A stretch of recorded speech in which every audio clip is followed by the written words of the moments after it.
that's got to change. It has to change. I've said this many, many times. Dallas County deserves better. You deserve better.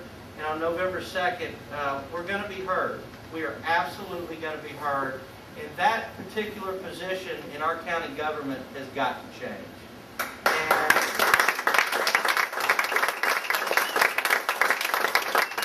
I do feel a lot of responsibility because it has been said many times, Danny, look, as this race goes,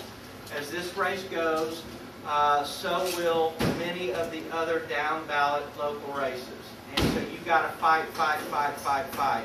And that's what I'm trying to do. I am trying to fight. I'm trying to make sure everybody knows and understands how important this race is. And I will tell you this, I know what my strengths are. When I get up and I'm able to talk about what we've accomplished for nearly 2 decades now as a former prosecutor. As a former prosecutor in the early 90s, I tried more than 250 criminal trials, handled hundreds of more cases. We're talking about cases ranging from DWI to capital murder. I've been in the trenches. I've tried these cases. As a judge, I was a judge for 8 years, elected for the first time in 1998, re-elected in 2002. At the time, I was presiding over a county criminal court, which is a misdemeanor jurisdiction level court. In 2005, the governor appointed me to a criminal district court, so I went from hearing misdemeanors to felonies. 8 years on the bench. I presided over more than 450 criminal trials. Again, handled hundreds of cases more. And again, we're talking about capital murder cases. We're talking about aggravated robbery cases. We're talking about all the serious, heavy-duty lifting was being done by Judge McDaniel, myself, and several others. We were there doing the work. We were doing it well. And, of course, 2006 came.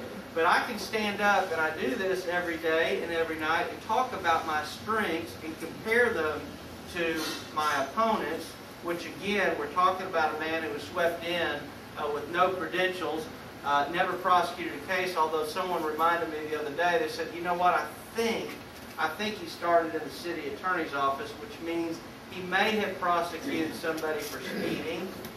He may have prosecuted someone for running a red light, something of the sort, but really that pales in comparison, and now this is your top prosecutor. We can talk about our strengths, we can talk about competence versus incompetence. I have made a personal pledge to personally handle the toughest, most serious offenses that come across my desk as your district attorney. I'm going to do that. I'm going to do it because I want to do it for you. I'm going to do it because I can do it.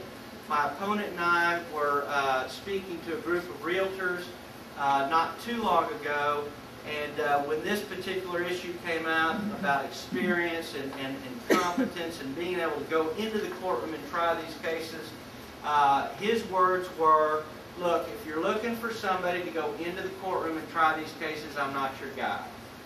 And I'm sitting there just, you know, I was dumbfounded. I was absolutely dumbfounded. I guess in his mind that, you know, what we need in a top prosecutor is someone who is a top administrator. Administration is obviously something that's very, very important to the job. We're talking about a $35 million budget. We're talking about approximately 250 lawyers. And when you start adding staff and investigators, it grows to a little over 300. Administration is very important. But you know what? I think you do deserve better. I think you need to have someone at the top who's willing to go into the courtroom and prosecute the worst of the worst. And I'm going to do that for you. I'm going to do that for you. We're going to win the election on November 2nd. I'll be sworn in on January 1st, and we're going to go to work. And the prosecutor in this town, the DA in this town, has got to get back to the business of prosecuting. It's just that simple. And, you know, my opponent will tout and has been touting this conviction rate. And he talks about a conviction rate that's in the neighborhood of a 99.4% conviction rate. And I'm telling you, he's misleading you. He's doing his very best to mislead anyone who will listen to him. What they have done is fuzzy math at its best. What they have done is they have taken all of the pleas. An individual walks into the courtroom, pleads guilty. That's a layup. No one had to work for it. The defendant walked into the courtroom and pleads guilty. We're talking about on an annual basis of anywhere from 20 to 25,000 pleas that result in a conviction.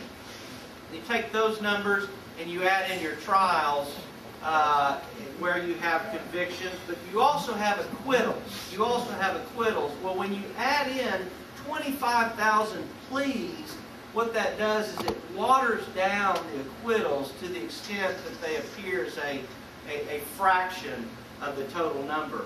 It's misleading. It's misleading. And he's doing it and leaving out some very, very important cases. Cases that aren't included in this conviction rate, DWIs, family violence, assault, they're not included. Burglary of a motor vehicle, they're not included. Certain drug offenses, they're not included. And it is misleading. It's absolutely misleading.